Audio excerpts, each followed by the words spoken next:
नकद निकासी पर टैक्स और नए नियम 10 जून 2025 से बदलेंगे क्या? आज हम एक ऐसे विषय पर चर्चा करने जा रहे हैं जो आने वाले दिनों में हम सभी के दैनिक जीवन को प्रभावित करने वाला है।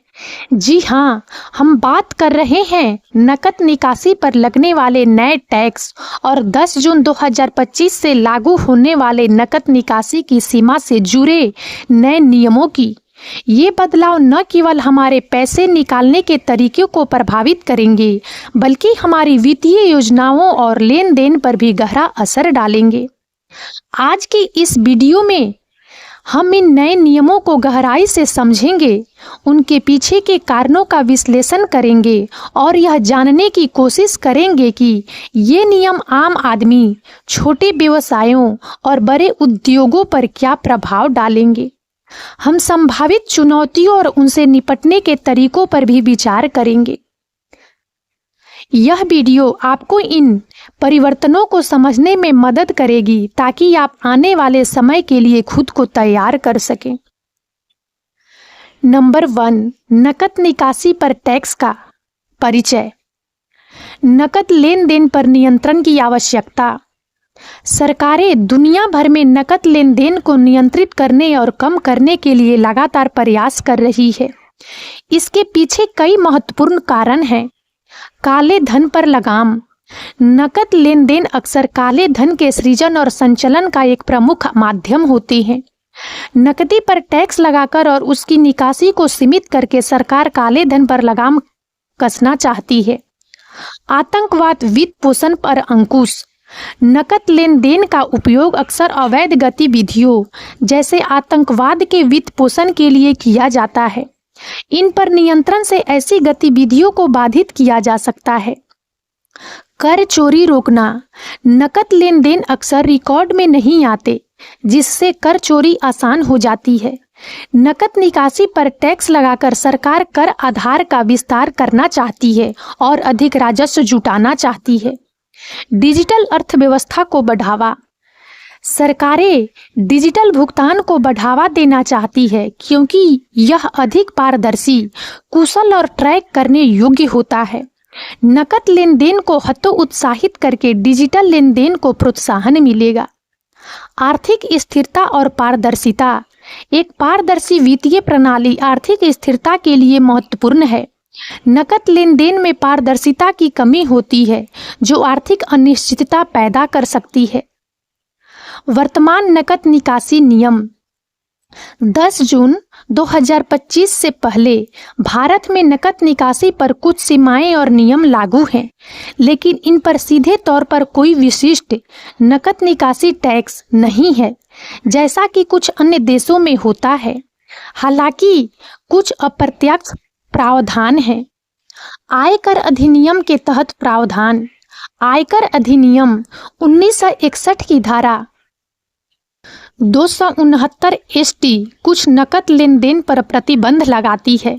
यह नियम बताता है कि एक दिन में एक लेन देन के संबंध में या एक घटना या अवसर के संबंध में 2 लाख रुपये या उससे अधिक का नकद लेन देन स्वीकार नहीं किया जा सकता है। इसका उल्लंघन करने पर भारी जुर्माना लग सकता है। हालांकि यह निकासी पर नहीं, बल्कि नकद स्वीकार करने पर लागू होता है। बैंकों द्वारा लगाए गए शुल्क। बैंक अपनी नीतियों के अनुसार ATM या शाखा से एक निश्चित सीमा से अधिक नकद निकालने पर शुल्क लगा सकते हैं। ये शुल्क आमतौर पर कुछ मुफ्त देने व लेन देन के बाद लागू होते हैं। पैन की आवश्यकता। 50,000 से अधिक की नकद निकासी के लिए बैंक में पैन कार्ड दिखाना अनिवार्य है। यह लेन देन को ट्रैक करने और कर चोरी को रोकने में मदद करता है। बड़े नकद लेन देन की रिपोर्टिंग। बैंक 10 लाख रुपया या उससे अधिक के नकद लेन देन की जानकारी वित्तीय खुफिया इकाई FIU IND को देते हैं। यह मनी लॉन्ड्रिंग और आतंकवाद के वित्त पोषण को रोकने के लिए किया जाता है। यह ध्यान रखना महत्वपूर्ण है कि 10 जून 2025 से लागू होने वाले नए नियम इन मौजूदा ढांचे में बदलाव लाएंगे और नकद निकासी पर सीधे टैक्स का प्रावधान कर सकते हैं, जैसा कि अनुरोध में कहा गया है। नए टैक्स की आवश्यकता और सरकार का दृष्टिकोण। सरकार का मानना है कि नकद निकासी पर टैक्स लगाने वाले और उसकी सीमा को संशोधित करने से कई सकारात्मक परिणाम सामने आएंगे। कर राजस्व में वृद्धि, यह प्रत्यक्ष रूप से सरकार के खजाने में राजस्व बढ़ाएगा। वित्तीय लेन देन में पारदर्शिता, यह डिजिटल लेन देन को प्रोत्साहित करेगा और नकद लेन देन में अधिक पारदर्शिता लाएगा।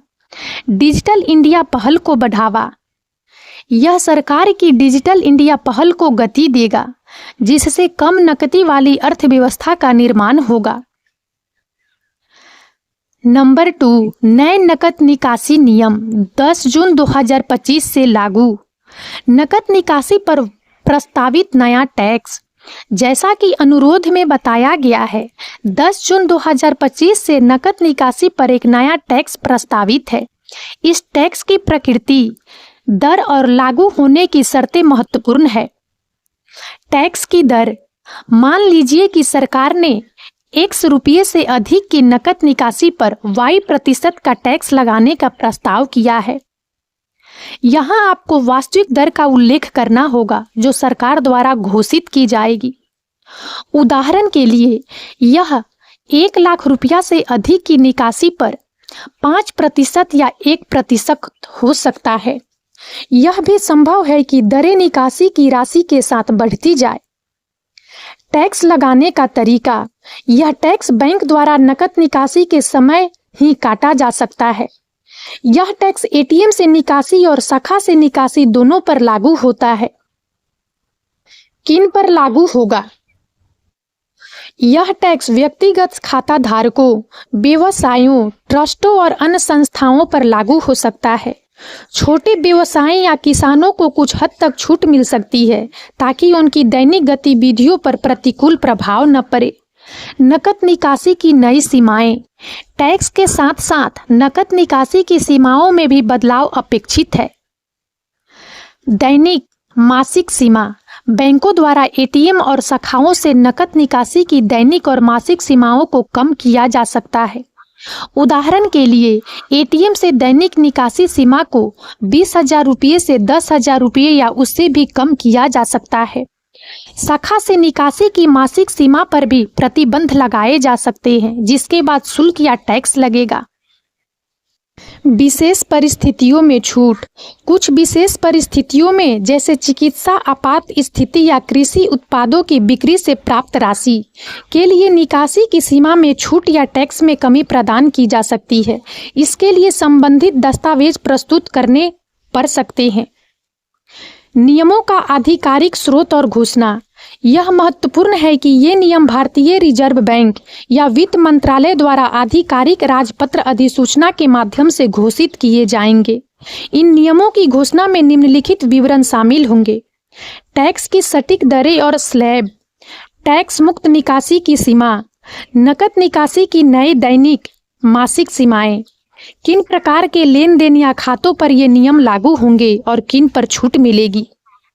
नियमों के प्रभावी होने की तिथि, जो कि 10 जून 2025 है। इन नियमों के उल्लंघन पर लगने वाले दंड, यह सलाह दी जाती है कि लोग इन आधिकारिक घोषणाओं पर पूरा ध्यान दें और किसी भी अफवाह पर विश्वास न करें। नंबर 3, नए नियमों का प्रभाव, आम जनता पर प्रभाव, नकद लेन देन में कमी, लोगों को छोटे और बड़े लेन देन के लिए डिजिटल भुगतान, UPI, net banking, mobile wallet, debit, credit card का अधिक उपयोग करना होगा। वित्तीय आदतों में बदलाव, लोग अपनी नकद आवश्यकताओं का सावधानीपूर्वक प्रबंधन करना सीखेंगे। वे अनावश्यक नकद निकासी से बचेंगे। ग्रामीण क्षेत्रों में चुनौतियां, ग्रामीण और अर्ध शहरी क्षेत्रों में जहां डिजिटल साक्षरता और इंटरनेट कनेक्टिविटी कम है, लोगों को अधिक चुनौतियों का सामना करना पड़ सकता है। हालांकि सरकार को इन क्षेत्रों में डिजिटल भुगतान को बढ़ावा देने के लिए विशेष अभियान चलाने पड़ सकते हैं। छोटे व्यवसायों पर प्रभाव, डिजिटल भुगतान स्वीकार करने की आवश्यकता, छोटे व्यवसायों के लिए डिजिटल भुगतान विकल्पों को अपनाने के लिए मजबूर होना पड़ेगा, जैसे क्यूआर कोड, पीओएस मशीनें। नकदी प्रवाह प्रबंधन। नकदी पर निर्भर छोटे व्यवसायों के लिए नकदी प्रवाह का प्रबंधन एक चुनौती बन सकता है। उन्हें अपने आपूर्तिकर्ताओं और ग्राहकों के साथ भुगतान के नए तरीके स्थापित करने होंगे। वित्तीय प्रणाली पर प्रभाव। बैंकों पर प्रभाव। नकद लेन देन में कमी से बैंकों पर नकद प्रबंधन का बोझ कम होगा। डिजिटल लेन देन में वृद्धि से बैंकों के डिजिटल इंफ्रास्ट्रक्चर पर दबाव बढ़ सकता है। बैंकों को अपने ग्राहकों को नए नियमों और डिजिटल भुगतान के बारे में शिक्षित करने में महत्वपूर्ण भूमिका निभानी होगी। काले धन पर नियंत्रण। यह काले धन के संचलन पर एक महत्वपूर्ण अंकुश लगाएगा, जिससे अर्थव्यवस्था में पारदर्शिता बढ़ेगी। भविष्य की दिशा। डिजिटल अर्थव्यवस्था की ओर एक कदम। नकद निकासी पर टैक्स और नए नियमों का उद्देश्य भारत को एक कम नकदी वाली और अंततः एक नकदी मुक्त अर्थव्यवस्था की ओर ले जाना है। यह एक वैश्विक प्रवृत्ति है और कई विकसित देशों ने पहले ही इस दिशा में महत्वपूर्ण कदम उठाए हैं। पारदर्शिता और जवाबदेही। डिजिटल लेन देन वित्तीय प्रणाली में अधिक पारदर्शिता और जवाबदेही लाते हैं। आर्थिक विकास। एक पारदर्शी और कुशल वित्तीय प्रणाली आर्थिक विकास को बढ़ावा देती है। संतुलन और क्रियान्वयन का महत्व। इन नियमों का सफल क्रियान्वयन इस बात पर निर्भर करेगा कि सरकार कितनी प्रभावी ढंग से इन परिवर्तनों को जनता तक पहुंचाती है और आने वाली चुनौतियों का समाधान करती है। जनता का सहयोग। इन नियमों की सफलता के लिए जनता का सहयोग अत्यंत महत्वपूर्ण है। सरकार को लोगों को यह समझाना होगा कि ये नियम उनके दीर्घकालिक हित में है।